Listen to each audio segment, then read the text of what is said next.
Genghis Khan's dream: one world under one heaven. The first dream is one world under one heaven, and the dreamer was Genghis Khan. He is known as a conqueror and an invader of Korea, but his conquests created a remarkable empire. There are important lessons to be learned by understanding how he achieved his vision and became more than just a conquering warlord. In the first half of the 13th century, he led mobile and disciplined armies of horsemen that burst out in all directions from the Mongolian steppe. Through lightning campaigns, he rapidly established the largest land empire the world has ever known, greater than the empires of Alexander the Great or Rome. It stretched from Korea in the east to Poland in the west, and from the Arctic in the north to Persia and India in the south. He was a brilliant organizer and military strategist.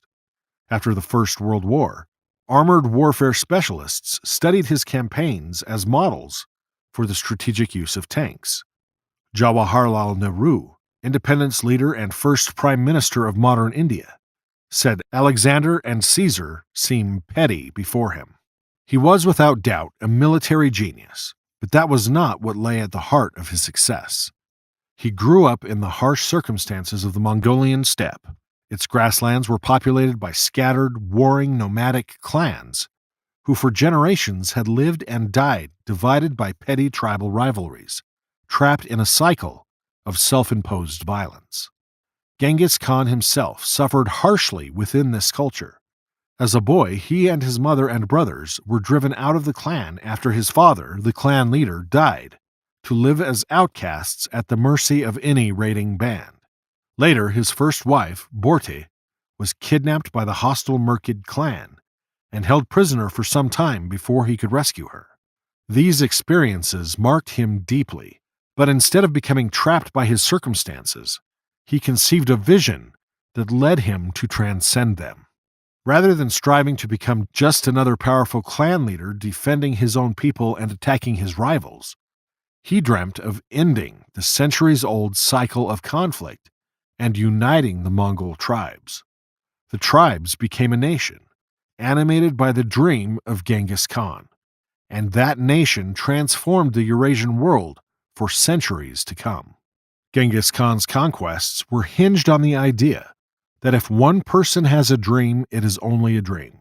But if all people share that dream, it becomes a reality. This was the secret of his success. While he used force initially to resolve conflict with rival tribes, that was not the power that united the Mongolian tribes. There is a saying that a slave obeys because he is forced to, but a free man follows because he chooses to. Genghis Khan's success lay in his ability to align the will of his followers, as well as others who came into contact with his Mughal bands, to aspire to the same dream that had motivated his conquests. That is how Genghis Khan united the Mongolian tribes and later the Eurasian continent. The vision guiding Genghis Khan was a simple one, yet with profound significance. There should be one world under one heaven. This was the ultimate key to peace, a peace that could become universal in its scope. War and conquest were necessary evils, not an end in themselves. The result of this vision was what Jack Weatherford, in his influential book, Genghis Khan and the Making of the Modern World, calls the persistent universalism of the Mongol Empire. He credits the Mongols with creating the nucleus of the universal culture and world system. Footnote 2. The phrase "under one heaven" was not merely rhetoric, but was at the heart of Genghis Khan's vision. He believed in a divinely ordained universal order that was the key to peace and prosperity. Nehru, a great peace advocate, was nevertheless fascinated by Genghis Khan because Nehru realized that Genghis Khan was so much more than a brilliant military conqueror.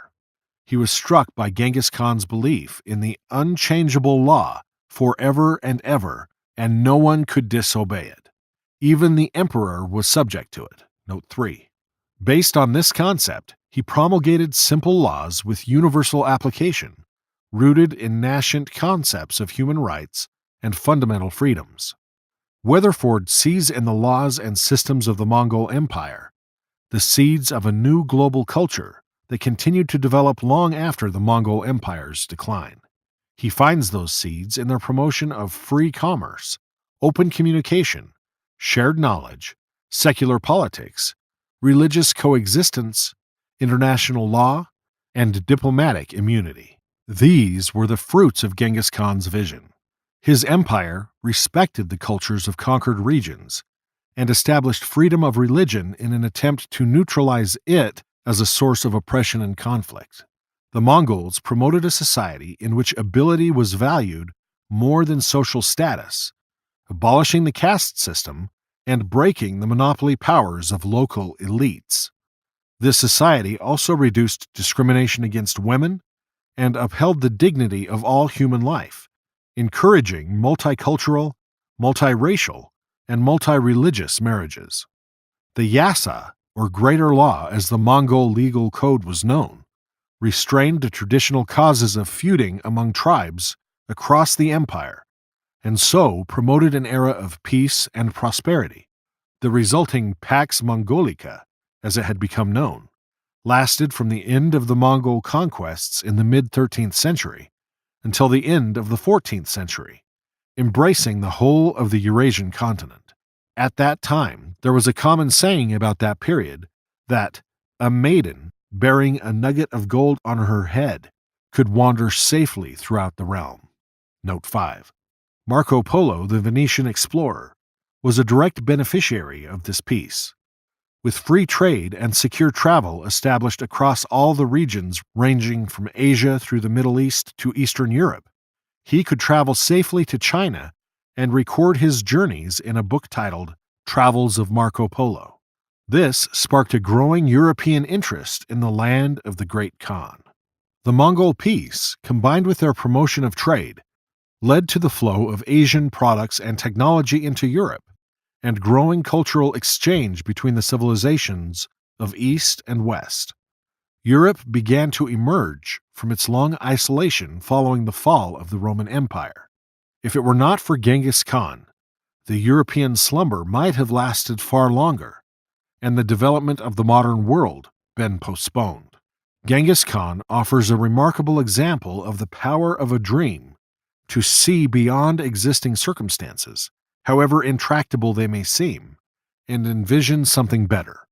When that dream was rooted in a compelling vision and was then shared and owned by a clan, tribe, nations, and a continent, it had the power to transform the stark, unenlightened reality of medieval Europe and Asia into embracing a new cultural paradigm and world system.